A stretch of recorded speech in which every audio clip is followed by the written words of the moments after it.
আমার কাছে শুধু বাঁধাকপি আছে আর পেঁয়াজ আছে। মোমোর ফিলিংটা আজকে এই দুটো দিয়েই বানাবো।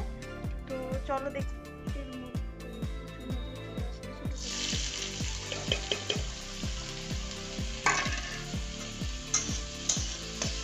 বাঁধাকপিটা রেখেছিলাম সেটা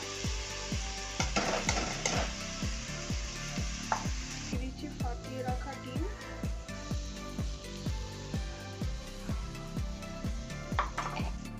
দেখতেই পাচ্ছ এখানে কিন্তু মোমোর ফিলিং একদম রেডি। আর দেখতেই পাচ্ছ কত সুন্দর হয়েছে। দেখতেই পাচ্ছ যেহেতু বাড়িতে আমি মোমোগুলো বানিয়েছি তো একটু শেপগুলো একটু বড় রেখেছি। আর আমি জানি যে ভালো করা হয়নি মোমোগুলো, বাট তাও স্টিল আমি ট্রাই করেছি।